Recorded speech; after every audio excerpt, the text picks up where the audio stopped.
Dice Rosa Montero que la humanidad está en juego y que la superinteligencia artificial puede convertirse en un arma brutal. Hola, soy Berna González Harbour y esto es ¿Qué estás leyendo?, el podcast de libros de El País. Hoy estamos con Rosa Montero y con su nuevo libro, Animales difíciles, con el que cierra la serie de Bruna Husky, la detective androide tan lista y tan humana que creó hace ya muchos años. Y creedme, aunque su novela se desarrolla en 2111, parece que está hablando de hoy. Bienvenidas y bienvenidos a este espacio en el que, como sabéis, los únicos algoritmos somos nosotras.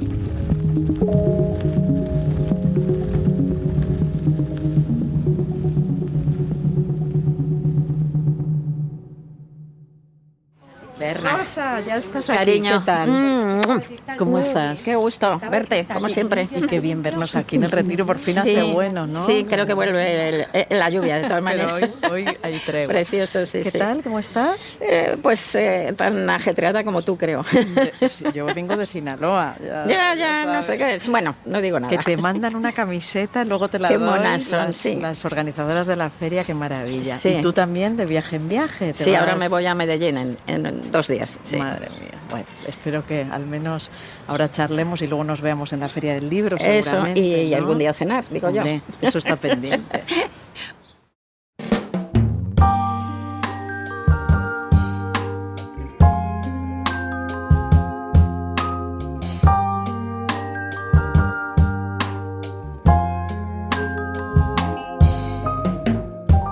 Bueno, ya estamos aquí sentadas, Rosa. Bueno, me has traído al retiro, déjame poner en situación a nuestros oyentes, a nuestras oyentes. Estamos cerquita de tu casa, pero sobre todo en el corazón de Madrid, en este lugar tan especial porque es un parque tan sensacional, pero que también es uno de los escenarios de tu novela.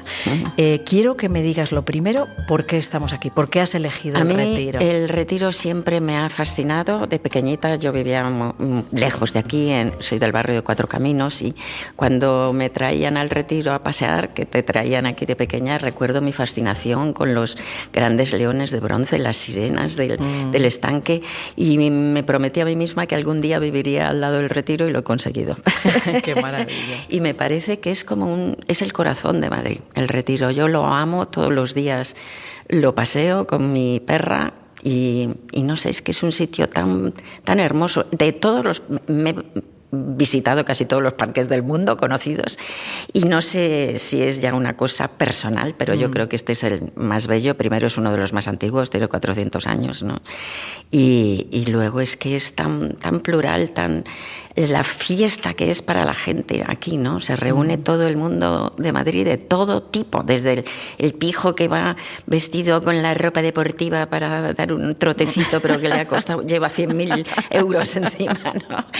Hasta el de migrante recién llegado y que sin papeles, ¿no? Y tal. Bueno, es un sitio maravilloso. Sí, la Feria del Libro. Estamos, para que os situéis todos, en la biblioteca pública, que aquí hay una biblioteca pública encima es maravillosa. la más bonita de Madrid y quizá del mundo también. Seguramente. Y era parte del antiguo zoo, de la antigua casa de fieras creo que el lugar en el que estamos, que es la sala de actos, era la antigua casona del arquitecto del zoo. Sí. O sea, que el zoo que yo lo he visto de pequeña porque lo cerraron en el 70 y tantos, en el 76 o algo así.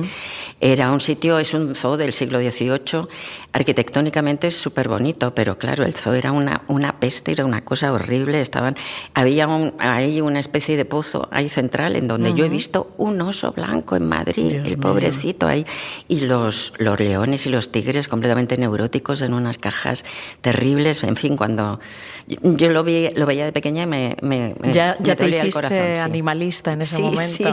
Sí. Porque sabemos que lo eres sí, y es verdad. No, ahora lo único que hay es pavos reales en libertad, sí. Y en lugar de animales y de leones atrapados hay libros, hay lectores. Sí. Es una maravilla ver a la gente leyendo ahí en además los bancos.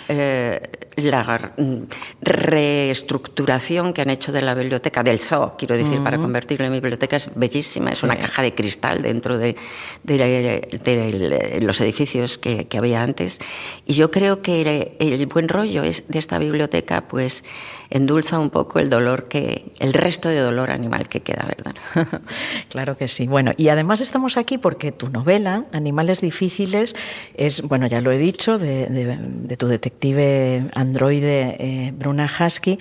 Y es muy curioso porque, aunque está escrita y describe el futuro, Madrid sigue siendo una novela madrileña. Y quiero decir a los oyentes, si todavía no la habéis leído, que ahí está Raimundo Fernández Villaverde, Gran Vía, El Retiro también. Un Madrid muy, muy diferente, pero sigue siendo Madrid, y un Madrid, por ejemplo, en el que se hacen pisos de 12 metros cuadrados. Sí. ¿Es lo que tendremos dentro de un siglo? Mira, la verdad, en la presentación has dicho que esta novela representa mucho también nuestro tiempo, ¿verdad? Y yo creo que mis novelas de Bruna Husky son las más realistas que he escrito. Desde luego, Animales difíciles habla de nuestro mundo, y he intentado, cuando hago esa proyección al 2111, he intentado que fuera un mundo no solamente posible, sino probable, ¿no? Es decir, hacer una evolución social, tecnológica y científica, pues verdaderamente sensata y probable. Y esos pisos, esa especie de cápsulas, ¿no? Ya las hay en Japón, por ejemplo, ¿no? Entonces sí, es posible que haya ese tipo de... Los pisos colmena los llamo yo, ¿no? Sí. Entonces las casas colmena, que de repente tienen 400 pisos, ¿no? Porque son todos como pequeñitos, como cápsulas espaciales, de hecho, ¿no? Entonces, es posible, sí, sí. Bueno, hay gente que ya vive así, o sea, sí, hay una realidad de gente que no tiene vivienda o que tiene viviendas pequeñísimas, ¿no? Y es muy inquietante tu novela en ese sentido. ¿Cómo haces para imaginar el mundo, para proyectar lo que estamos hablando e imaginar cómo será el mundo eso en 2111? Pues simplemente viviéndote ahí. Tú sabes, porque eres novelista y novelista con un montón de premios y estupenda, pues tú sabes que las novelas te las cuentan los personajes, y que lo que pasa es que es un viaje al otro, a los otros. Entonces tú te metes ahí en esos personajes y empiezas a habitar en ese mundo que se va construyendo poquito a poco en tu cabeza. Tú vas viviendo ahí. Entonces vas viendo los detalles de ese mundo. Ya te digo que he intentado hacer una evolución pues sensata y lógica con los mimbres que tenemos, ¿no? Tanto políticos como científicos como tecnológicos. A mí me encanta la tecnología, ¿no? Es maravilloso construirse un mundo propio. Creo que todos tenemos esa ambición, y si es futurista ya es maravilloso. Te sientes una diosa jugando con un juguete muy grande, porque tienes que ir desarrollando hasta el más pequeño detalle, ¿no? Y libro a libro ese mundo se va completando, y eso es precioso.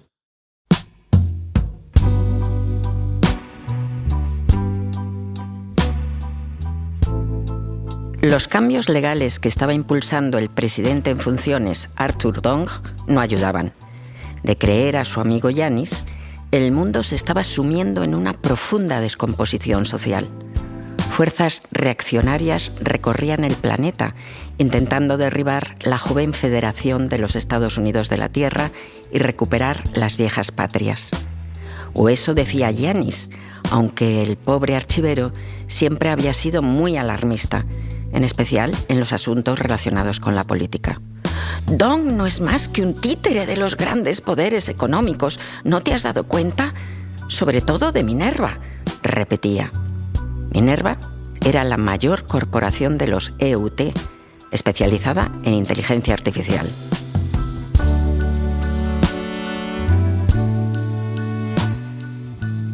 Me ha fascinado esa capacidad de proyectar, ¿no? O sea, tú eres periodista de origen, igual que yo, y los periodistas tenemos que detectar las tendencias de futuro, es decir, unir los puntos y ver hacia dónde vamos. Entonces, tu libro es un ejercicio de unir los puntos que vivimos y lanzarlo dentro de un siglo, pero, por ejemplo, en ese mundo futuro las fuerzas ultraconservadoras han ganado, se han impuesto, esto nos suena. Estamos en ello, sí.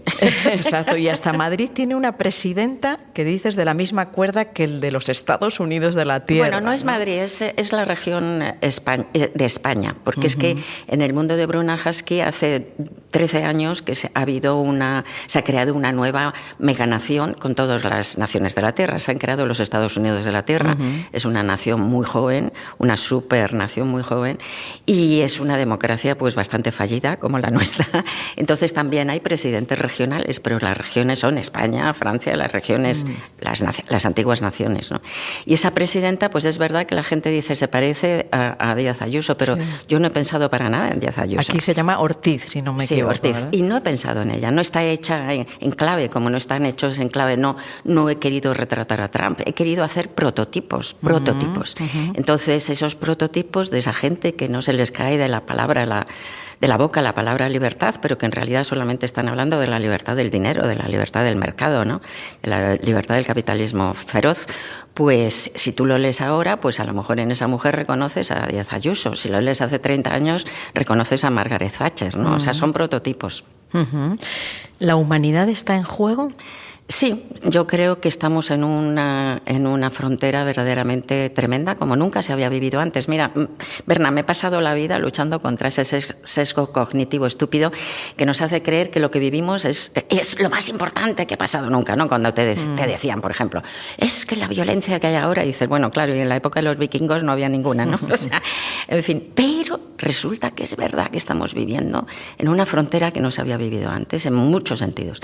Por ejemplo, el Homo sapiens lleva 300.000 años en la Tierra, que es muy poco comparado con los dinosaurios, pero mucho comparado con esto que te voy a decir, que solo en los últimos 70 años nos hemos puesto 3 veces en riesgo de extinción por nuestro mal hacer.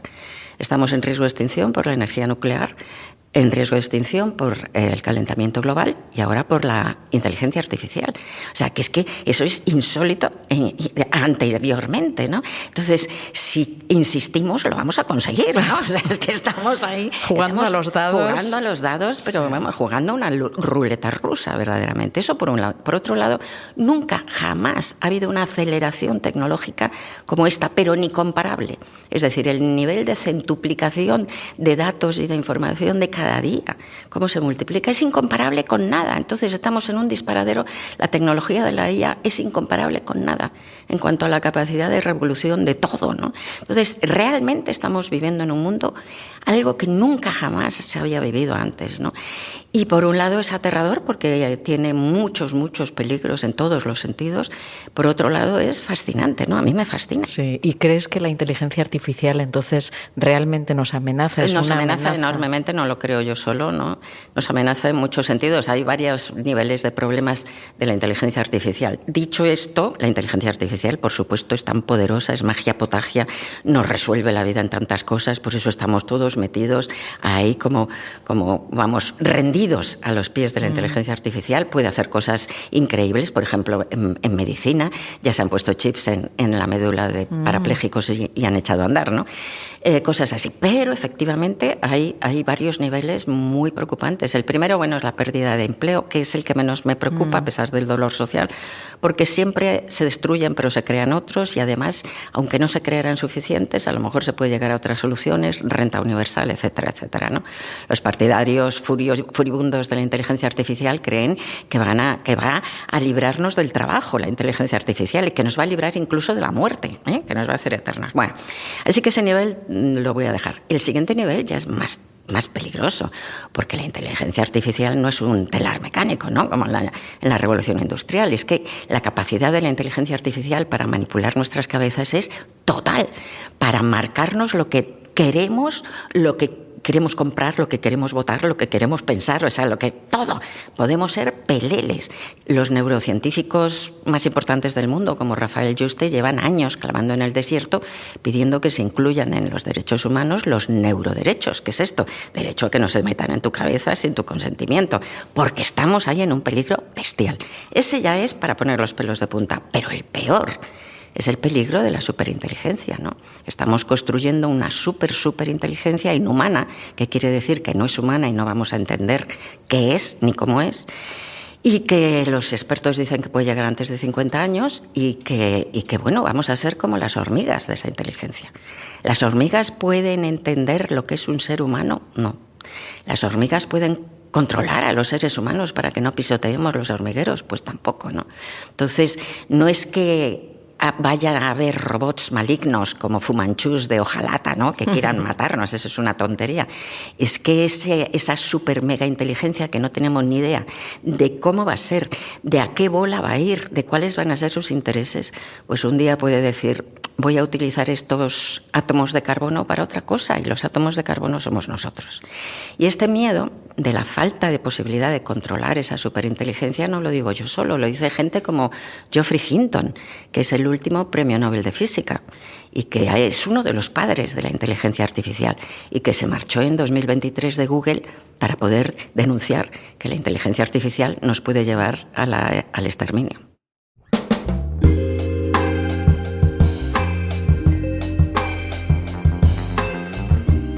Soy un clon humano y fui gestada durante 14 meses en un tanque de cristal y acero. Frías paredes y líquido amniótico artificial, en vez de la cálida, estremecida y viscosa caverna carnal en la que se ha formado la humanidad desde el principio de los tiempos. Madres. Qué extraño, qué extraordinario debe de ser saber que has salido del interior de un animal humano, de sus entrañas sangrientas. Es un conocimiento que a mí, hija de un tanque, me parece casi imposible de asumir. Si hubiera sido ese mi origen, creo que no habría sido capaz de olvidarlo, del mismo modo que ahora no puedo olvidar la cuenta atrás de la fecha de mi muerte. 9 años, 1 mes y 12 días. Haber salido de ahí sería un pensamiento repetitivo y obsesivo que me haría caer de rodillas, a medias horrorizada y a medias maravillada por el increíble y asqueroso prodigio de la maternidad.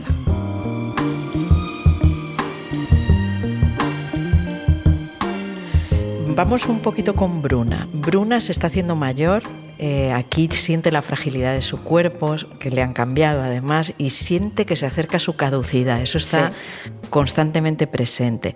Esto enlaza con una de tus obsesiones, que es la muerte, el envejecimiento. Sí. ¿Piensas en nuestra propia caducidad? Hombre, claro, evidentemente. Por eso siento a Bruna tan cerca de mí. Es el personaje más cercano a mí de todos cuantos he hecho, y es el más cercano porque sabe cuándo va a morir y por lo tanto no puede olvidarse de que es mortal, que es lo que hace la mayoría de los seres humanos, ¿no?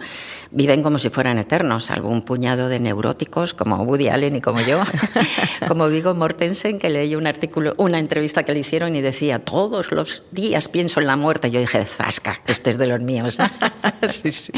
Entonces, por eso ella, claro, yo soy una obsesiva de eso desde muy pequeña, tengo ese contador en la cabeza, no solo, como tú bien dices, de la muerte y el sentido de la vida, si es que existe alguno, frente a ese hachazo, ¿no?, de la muerte, sino también del paso del tiempo y de lo que el tiempo nos hace.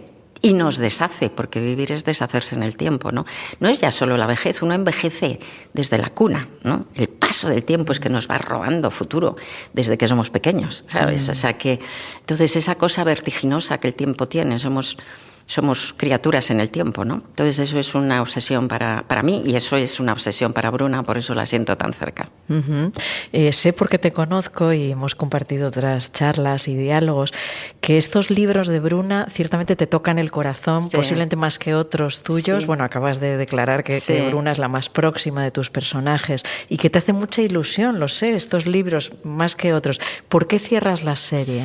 Pues fíjate, porque no lo sabía, ni siquiera no sabía cuántos libros iba a tener, que han terminado siendo 4, y cuando empecé a pensar ni siquiera sabía que iba a ser el último, pero ya cuando, sabes, en ese momento en que ya ves el diseño, ya está el diseño maduro, me di cuenta que tenía que serlo, porque en primer lugar, bueno, los libros de Bruna son también libros thriller, ¿no? Porque Bruna es una detective y entonces en cada libro resuelve un caso, digamos, ¿no? Se pueden leer separados por eso, porque en cada libro, quiero decir, se puede leer el último sin haber leído los demás, porque no se continúan. En cada libro hay un caso que se cierra. Entonces, primero, el caso que resuelve Bruna en este libro es el más angustioso, el más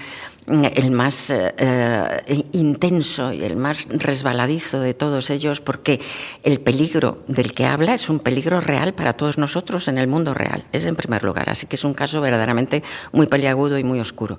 Y encima en esta novela, la pobre Bruna la he metido en un lío horrible, porque resulta que en la anterior, porque estaba a punto de morir, pues para salvarla se somete a un experimento que consiste en que traspasan sus memorias y su dotación emocional a otro cuerpo tecnohumano, ¿no? Ellos son clones. Bruna es un clon humano pues desarrollado aceleradamente por los ingenieros genéticos. Y en las 3 primeras novelas es un tecnohumano, es una tecnohumana de combate, mide 2 metros, es una pantera, es una fortachona tremenda. Y cuando traspasan su memoria y sus emociones, lo hacen a una tecnohumana de cálculo, a una birria de persona, ¿no? Entonces, en este libro, la pobre tiene que adaptarse a ese nuevo cuerpo, ¿no? Que es un reto bestial y que hace que este libro hable, quizá el tema principal del libro sea la identidad, y el conflicto de la identidad y nuestra mala relación con nuestro propio cuerpo y las disforias y todo esto, ¿no? Entonces es verdaderamente durísimo para ella, ¿no? Ella dice en el libro, antes era una pantera y ahora soy una ardilla, ¿no? Y al principio del libro, por ejemplo, se hace cortes con un cuchillo en sus frágiles muslos, dice, ¿no? Porque no se puede soportar, ¿no? Entonces esas 2 vertientes de lucha, la primera la investigación y la segunda adaptarse a su propia realidad, hace que el libro sea tremendamente épico, mucho más épico que cualquiera de los otros. Entonces, cuando vi que iba a ser así, tuve clarísimo, ¿verdad? Te habrá pasado a ti, que no iba a ser capaz de hacer otro libro de Bruna con esa envergadura y con esa intensidad. Y para hacer un libro peor, que ya sabes antes de empezar lo que va a ser peor, pues no hay que hacerlo. Así que dije, se acabó, hasta aquí hemos llegado. Y la dejo muy bien, la dejo muy bien colocada, muy bien instalada. El libro termina es una novela muy crepuscular y con mucha turbulencia y mucha oscuridad, pero al final termina muy luminosamente. De hecho, yo creo que es uno de los finales más luminosos que he hecho.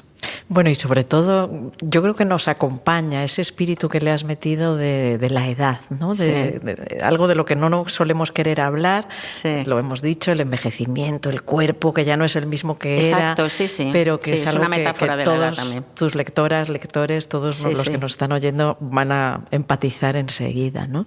Bueno, vamos a hablar de libros, de otros libros. ¿Cómo te hiciste lectora? Pues desde pequeñísima. Mi madre me enseñó a leer muy chiquitita, pero muy pequeña, no sabré decirte, pero posiblemente a los 3 años y pico ya leía, ¿no? O sea que mucho antes de empezar al colegio, entonces me pasaba el día leyendo.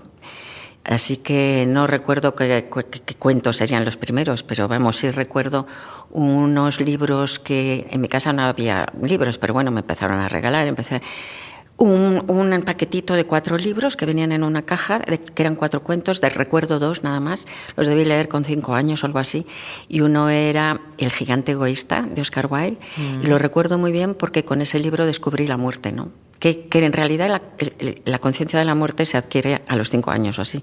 Entonces descubrí leyendo ese libro que la muerte, lo que es la muerte, que no era estar en otra habitación o en casa de la abuela, era no estar. Y que el señor que había escrito ese cuento ya no estaba, ¿no? Entonces luego, años después, volví a releer el cuento de Oscar Wilde y es horroroso, es lo más cursi que he leído en mi vida. Pero comprendo que pensara en la muerte porque el gigante egoísta se muere. Entonces fíjate qué maravilla. La utilidad tremenda que tiene la literatura, ¿no? Para te permite poner palabras a las cosas más grandes de tu vida, las cosas que no puedes ni verbalizar, ¿no? Precioso, ¿no? Y el otro cuento era de Selma Lagerlöf, que la amo y tal, la primera mujer que en ganar un premio Nobel de literatura. Y no me acuerdo del contenido, pero seguro que era un libro maravilloso, ¿no? También de género maravilloso, fantástico, como sus libros, sí. Y lo que sí recuerdo, claro, es que me encantó ese cuento y estaba escrito por una mujer, Berna. Entonces eso te da como la esperanza de que las mujeres también pueden escribir cosas preciosas, ¿no? Y tanto. ¿Y qué te hizo escritora? ¿Qué libros o autores? No tengo ni idea, porque también... Bueno, dices no tengo ni idea, pero nos acabas de hablar de 2 libros muy interesantes. Sí, pero cuando yo empecé a escribir también, como la mayoría de los novelistas, no sé a qué edad empezaste tú, pero yo empecé a escribir también con 5 años, ¿no? Es decir, que... Sí, yo no recuerdo cuando empecé a escribir. Exacto, he vivido escribiendo, exacto, claro. O sea, tonterías. Sí, tonterías, bueno, cuentos absurdos y tal, pero he escrito cuentos desde que tenía 5 años. Entonces, desde que me recuerdo como persona, porque el recuerdo articulado de uno mismo empieza entonces, me recuerdo escribiendo. Así que yo nunca, a veces te preguntan, ¿verdad? Y te lo harán también. ¿Cuándo decidiste ser escritora? Yo digo, yo no lo he decidido nunca, estaba ahí. Parafraseando a Monterroso, cuando desperté a la vida, la literatura ya estaba ahí. Sí. Bueno, vamos con tus 5 recomendaciones. Me ha llamado la atención que has elegido a 5 chicas. ¿Eres de las que solo lee mujeres? No creo. No. ¿O ha dado la casualidad? Bueno, sí, ha dado la casualidad y me regocija hacerlo también. Las dos cosas. Bien. Ambas cosas, ¿no? No quiere decir que no que si hubiera leído últimamente un libro de algún hombre que me hubiera entusiasmado, lo hubiera dicho, ¿no? Y tal. Pero vamos, sí, las dos cosas. Por un lado me apetece y por otro lado pues ha dado la casualidad. Sí, hay gente que sabes que solo lee mujeres. Yo para nada, yo leo todo. Pero te comprendo, o sea, todos yo creo que estamos y debemos estar en una fase de esponjas ante lo que están publicando tantas mujeres buenísimas, ¿no? Bueno, y el primero que me has traído aquí es uno fascinante. Yo también lo he leído y es amiga común, yo creo. Es El día que Bobby no bajó a jugar, de Mayra Montero. Cuéntanos. Bueno, Mayra Montero para mí es una de las mejores escritoras en lengua española vivas. Me parece una mujer, una escritora absolutamente extraordinaria, monumental, y me apena que en España no tenga el reconocimiento que debería, ¿no? Entonces, esta es su última novela, y es una novela muy peculiar porque ella escribe novelas muy de ficción, muy novelas, no es nada autobiográfico, pero en este caso sí lo es. Es una novela, muy novela, pero está basado en un hecho real, y es la historia de una chica cubana que de repente, pues, tiene su primera relación sexual, pierde la virginidad con Bobby Fischer. Sí. Y eso es real. Fue ella y es real. Con 14 años. Sí. Con 14 años. Cuando Bobby Fischer fue a La Habana a hacer un campeonato de ajedrez, ¿no? Y entonces la historia es muy bonita, porque es una historia de iniciación, pero es una historia también de La Habana, de la Cuba, de Cuba, de Fidel, de aquella época, y es una historia del amor y de cómo del primer amor y de cómo el primer amor también evoluciona en la memoria. En fin, es absolutamente maravillosa y escrita de una manera. Solo el primer capitulito, casi no es un capitulito, las 2 primeras páginas, ¿no?, que hay ante una especie de casi prólogo que hay antes de comenzar con la historia, son absolutamente grandiosas. Sí, además juega con, bueno, lo has dicho, es una niña de 14 años, es un campeón del bueno, ajedrez. El campeón, pero que tenía también, el campeón era joven, no me acuerdo cuántos, 22 o 23, creo recordar. Quiero decir que hoy el prisma con el que íbamos a mirar esa relación sería muy diferente. Muy distinto, sí. Pero logra transmitir, yo estoy de acuerdo contigo, la pureza de esa historia. Porque además Bobby Fischer, que estaba como las maracas de Machín. Y así acabó. Pues así acabó el pobrecito. Pues que también esa especie de prólogo que digo, pues habla del final de Bobby Fischer. Entonces ya te lees todo el libro con esa congoja, ¿no?, del deterioro de las cosas, eso, del paso del tiempo y cómo las cosas se hunden, ¿no?, la belleza se pierde y tal. Entonces, pues realmente eso tenía Bobby Fischer en aquella época, pues como 21 o algo así, y no era el típico ligón, evidentemente, debía ser un chico muy paralelo. O sea que hay una cierta inocencia en toda la historia, que es muy bonita. Bueno, nos has traído también Nada más ilusorio, de Marta Pérez Carbonell. Sí, este es un libro extraordinario. ¿Lo has leído? No. Pues te lo tienes que leer, te va a flipar. Es el primer libro de una chica que es una académica magnífica, tiene 43 o 44 años, así que es un primer libro ya maduro y es extraordinario. Fíjate, bueno, si sirve... Para los que nos oigan va a servir. Antes de publicarlo en España, antes de que se publicara, ya se había vendido a 15 países.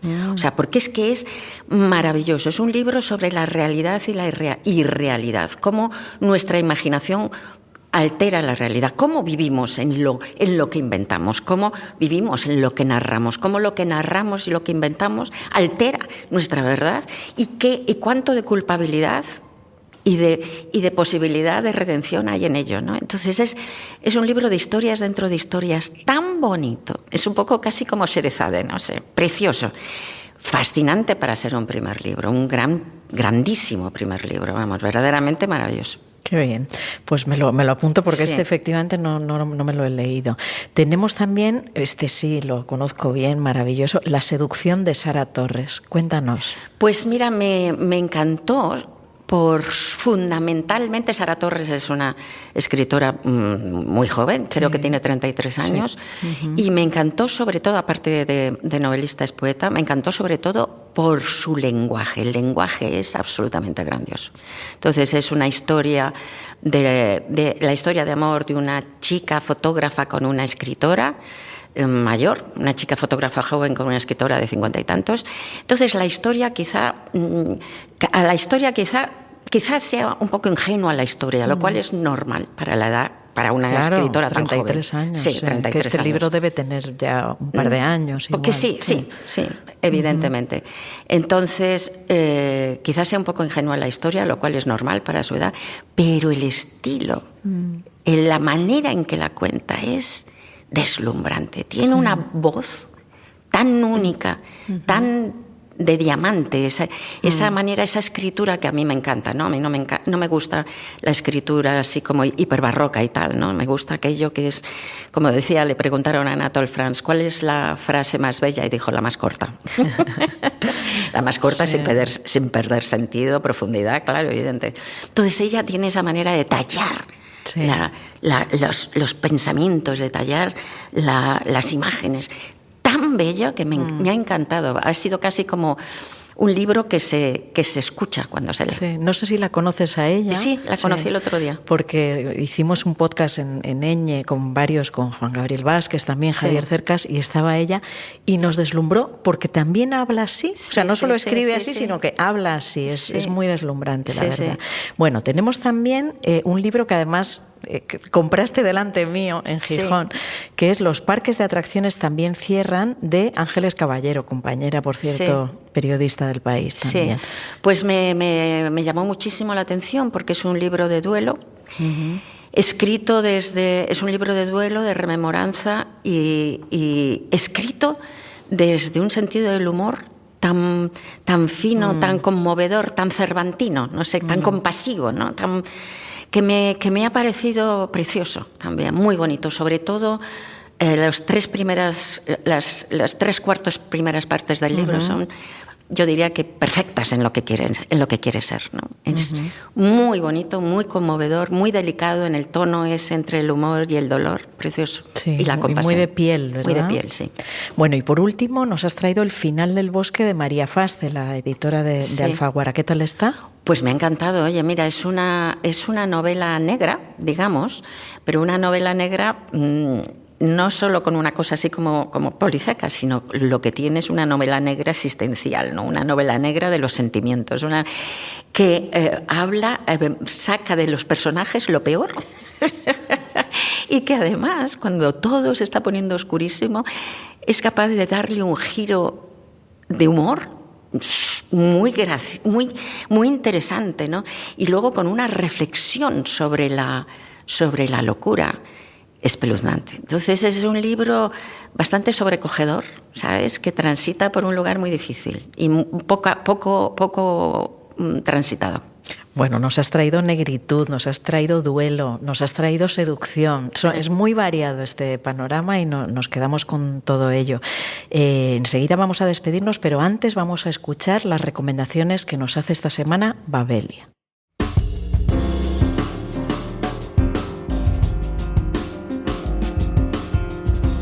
Hola, soy Andrea Aguilar, periodista del diario El País, de la sección de Cultura y del suplemento Babelia.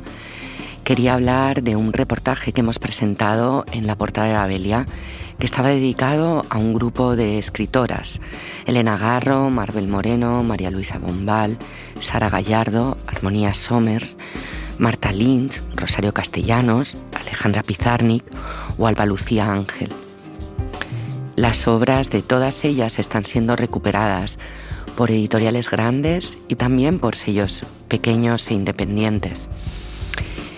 Las biografías de todas ellas tienen un tinte de rebeldía que en muchos casos marcó trágicamente sus vidas. Pese a todo, lograron publicar sus libros, recibieron algunos premios, fueron saludadas por sus contemporáneos y formaron parte de distintos círculos literarios a lo largo del siglo XX. En algunos casos tuvieron notables éxitos de ventas, o con el correr de los años se convirtieron en autoras de culto para entendidos, pero sus obras, que casi siempre ocuparon los márgenes, quedaron irremisiblemente olvidadas. Quizá por eso su resurrección resulta hoy tan atronadora. Y antes de despedirme quería mencionar algunos de los títulos que están llegando a las librerías en los últimos años. Títulos como Eisejuaz, de Sara Gallardo, publicado por Malas Tierras, La alfombra roja, de Marta Lynch, que sacará Paripé Books, ya está en Argentina, pero llega a España en junio. Cuentos reunidos, de Amparo Dávila, que ha sacado Páginas de espuma. Las dos novelas de María Luisa Bombal, que ha sacado Seix Barral. O la novela inédita hasta 2020 de la colombiana Marbel Moreno, El tiempo de las Amazonas, que sacó el sello Alfaguara. La lista es larga.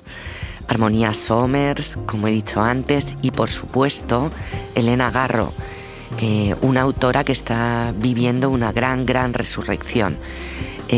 Sus recuerdos del porvenir, ha salido la edición crítica con el sello Cátedra. El sello Bamba ha recuperado 2 de sus libros, Testimonios sobre Mariana y Memorias de España 1937. Un texto que Elena Garro escribió en los años 70 sobre su visita recién casada a España en plena guerra civil al Congreso de Escritores en la lucha antifascista. Bueno, y ahora sí, ¿qué poema quieres elegir para despedirnos? Me gusta siempre elegirnos con un poema y quiero invitarte a que nos elijas uno. Pues hay un montón de poemas que me gustan, pero voy a decir El remordimiento de Borges, que es un poema muy inusual para Borges, porque es muy emocional, pero lo escribió tras la muerte de su madre, ¿no? Y además el poema está en mi libro, en Animales difíciles. He cometido el peor de los pecados que un hombre puede cometer. No he sido feliz. Que los glaciares del olvido me arrastren y me pierdan, despiadados. Mis padres me engendraron para el juego arriesgado y hermoso de la vida, para la tierra, el agua, el aire, el fuego. Los defraudé. No fui feliz. Cumplida no fue su joven voluntad. Mi mente se aplicó a las simétricas porfías del arte que entreteje naderías. Me legaron valor. No fui valiente. No me abandona. Siempre está a mi lado la sombra de haber sido un desdichado. Nada que añadir. Muchísimas gracias, Rosa. A ti, cariño, como siempre. ¿Qué estás leyendo? Es el podcast de libros del País. Lo presenta y edita Berna González Harbour, con dirección de Silvia Cruz La Peña, la edición de Ana Rivera, realización de José Juan Morales y diseño de sonido de Nicolás Sabertidis. Pronto volveremos con otro libro, otro tema y otro podcast. Gracias por escuchar.